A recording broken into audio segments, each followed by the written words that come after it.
Greetings, Mindcrafters, and welcome to the TGIF Special Edition full episode of the Mindcraft Podcast. My name is Dr. Kimberly Quinn, and little Giovanni and I are here. Actually, Giovanni's inside taking the snooze. We are here to talk about if you're going down the rabbit hole of sadness, thinking about it isn't gonna stop the sad. It's not gonna stop the sad. In fact, it's gonna make it worse, much worse. And some people really have a habit. We're creatures of habit, and certainly not saying any of this with judgment. You know, it's all part of being human, right?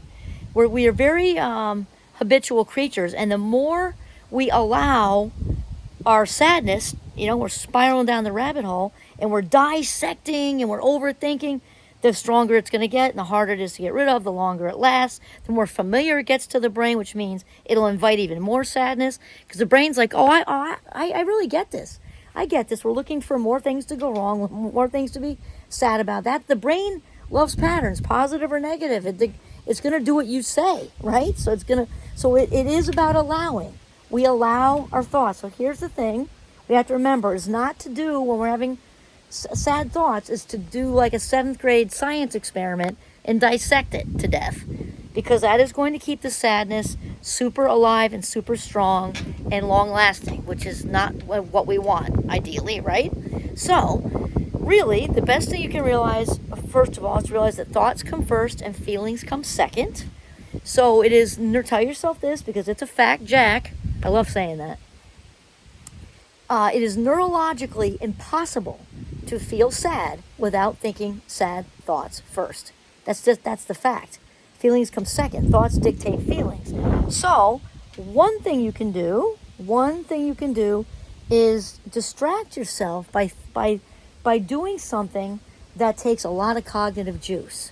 And then the more we practice that, and that's not the only thing, there are lots of other things to do. But this is a good one, because when we shift into something that takes cognitive juice, the brain's like, oh, we got something to do now. We got to leave all that autopilot stuff behind because we were just given a job.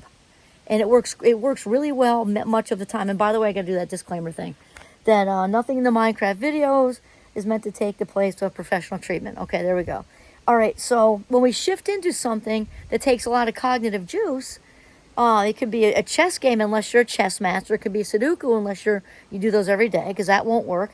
And one thing that I know works really well, because I've helped people with it, is counting back. Like if you're in the immediate situation of the sad or the anxiety or whatever, is to count backwards from 1,000 by 7s or 9s or something like that. Not 2s. That's too easy. And then once the brain will catch on to that pretty quickly, because again, it loves patterns, and then change it up and count backwards by 11 from 500 or something like that. And it shouldn't, I don't like to use the word should. Never mind that. Delete. Okay. It more than likely will not take very long for you to get pulled away from the dissecting process, the overthinking process, if you keep it up and keep changing it up.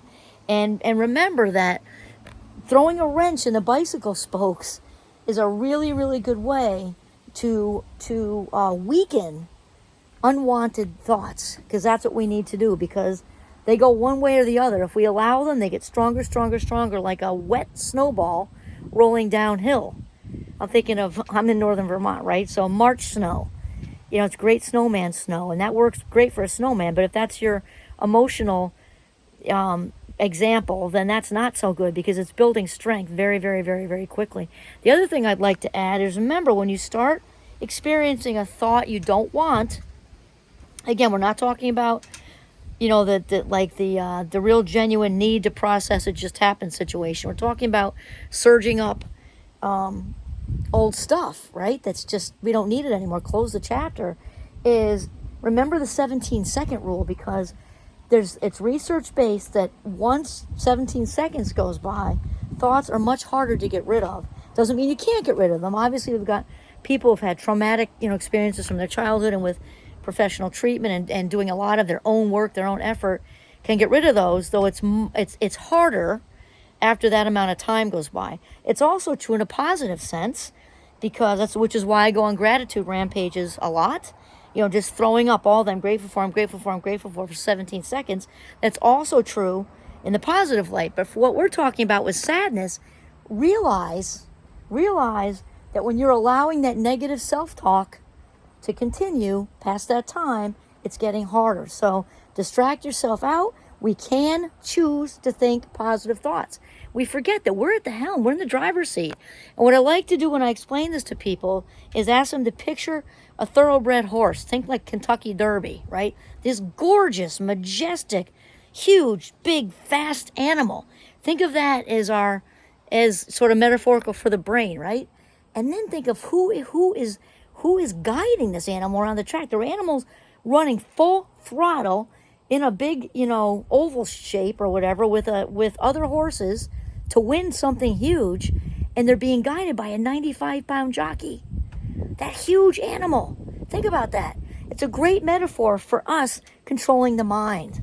This wonderful 3-pound organ that guides us through life. We are in charge. So Mindcraft is all about becoming the boss of your brain. So there you go. So thinking about being sad does not get rid of the sad. It's like dumping lighter fluid on a sad bonfire. That's really what it is. So stop doing that and take the reins, right? Take the reins and steer yourself away from it. Okay. Happy Friday. Have a fantastic weekend.